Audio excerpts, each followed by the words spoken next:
You called birth control pills, and I'm going to quote, a disrespect of life. And you said Americans, quote, use birth control pills like candy. You also claimed, contrary to established science, that hormonal birth control has, quote, horrifying health risks for women.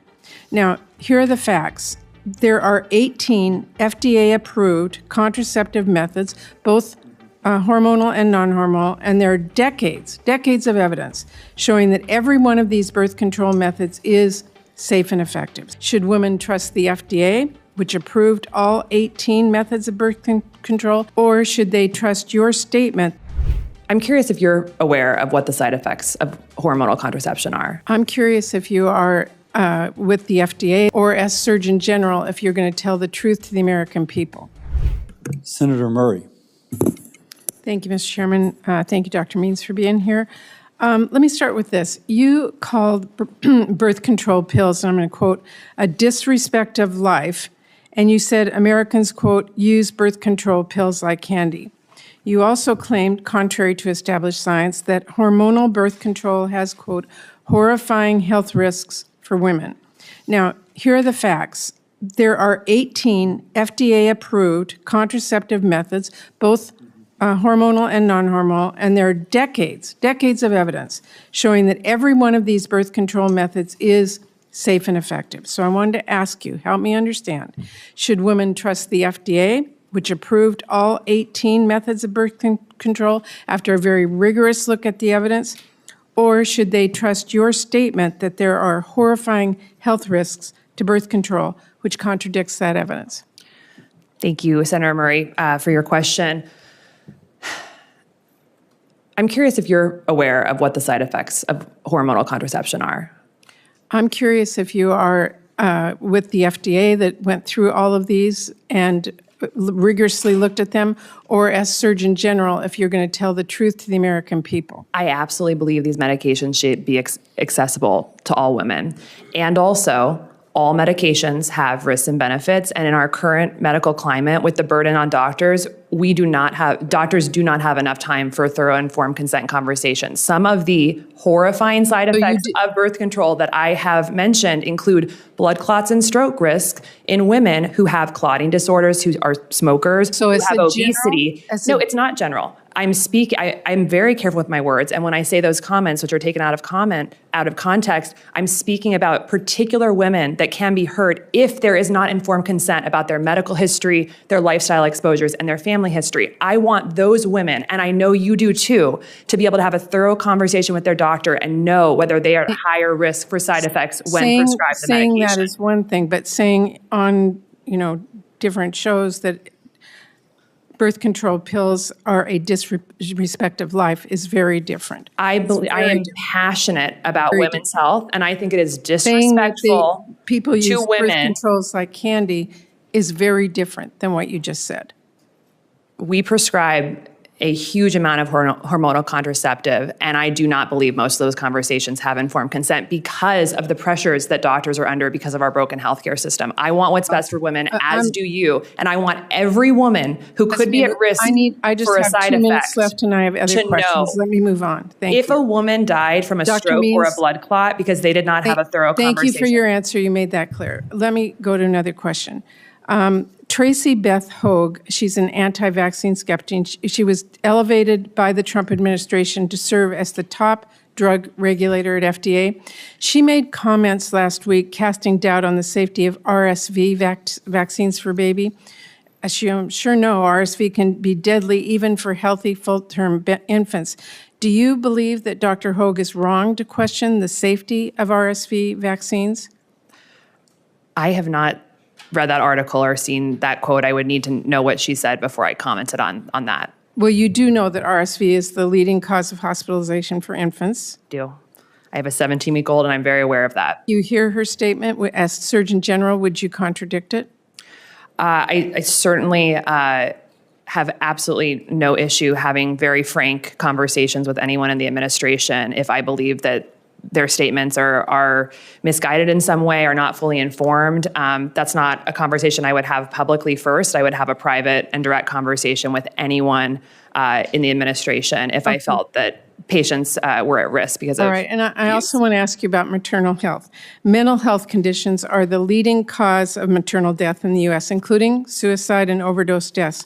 In her comments last week, Dr. Hoag, same woman, also expressed concern about the safety of the antidepressants during pregnancy. Specifically, she called out SSRIs, the most commonly prescribed type. Do you believe that SSRIs are dangerous for pregnant women?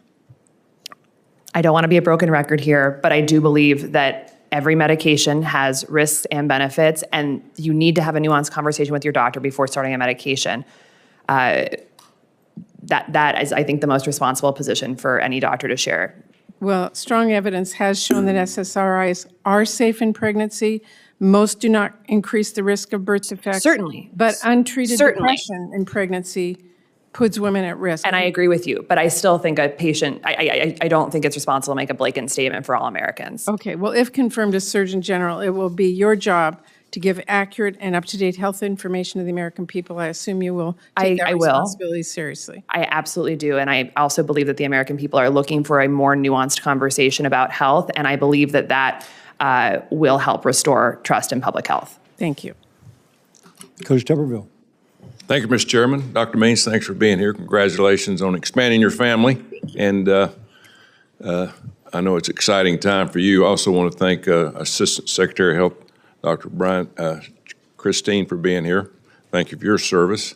Dr. Means, I've listened to you and your brother, Callie, and I know he's here today on, I don't know how many tens and tens of podcasts I've listened to. I learned a whole lot.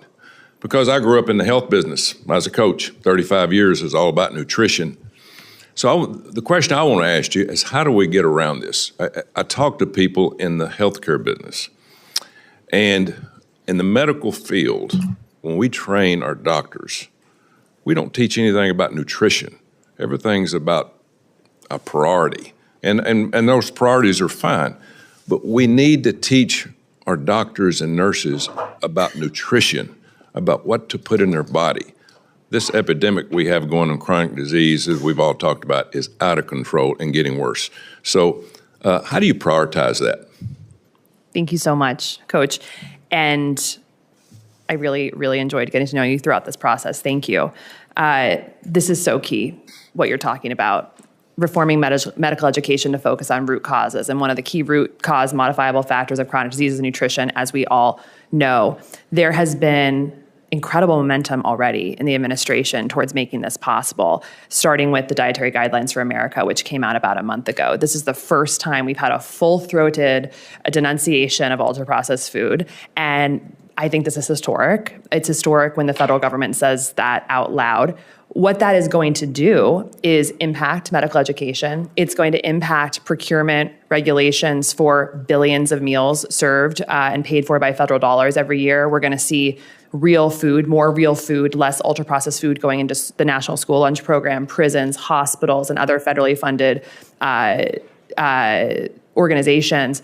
This, I think, it's a point that gets lost a little bit, that by just changing the dietary guidelines, it is going to trickle down into billions and billions of healthier meals for Americans. So I think that's step one. I think secondarily, we've got Dr. Marty Makary, an absolute hero, who is approaching the GRAS loophole, the generally recognized as safe loophole through the FDA. So this is a program where companies have essentially been self-reporting the safety of the ingredients that they're putting in their foods with variables in our food system that we don't know what they are or what they're doing to our body.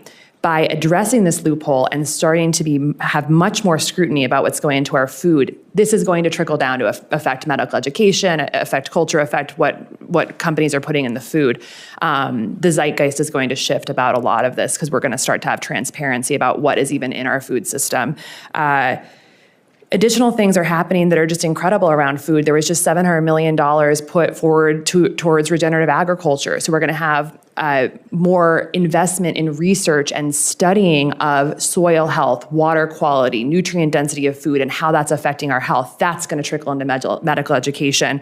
There's a whole person health initiative at the NIH that's being put forward by Dr. Jay Bhattacharya, who's doing an incredible job. That's going to study this systems biology perspective of the body, not isolated silos, but the whole body health. And when we look at the body as a system like that, nutrition has to play into it. So this is just, 4 or 5 of some of the stones that are being moved right now that all will lead to nutrition being a bigger part of our healthcare system. I think where I can help on that is elevating the work that's being done, having conversations, again, across the whole medical community to help us in a really positive and unifying way move towards a more root cause approach to health. You think that will be a hard item to push in our medical schools about nutrition? I've had conversations with a number of deans of medical schools who are very, very passionate about this issue. They want to change. It feels hard because we have this behemoth healthcare system that operates a certain way. But right now, there's cultural momentum, there's political will, and I think the time is now to make generational changes that are going to have a huge impact on all Americans. And I also think it's an issue that all of us can work on together. It's non-controversial, it's positive, it's unifying, and I think that's what we need right now for Americans. It's all about educating people, and sometimes people don't want to be educated, but I think the Surgeon General and our whole Department of Home Health and Human Services, I think everybody's on board with that. And if we do that, what Senator Sanders was talking about the $5 trillion a year we spend, we can't afford to do that anymore. I mean, we have to stop, and the root cause is education. We have to educate people. Thank you very much.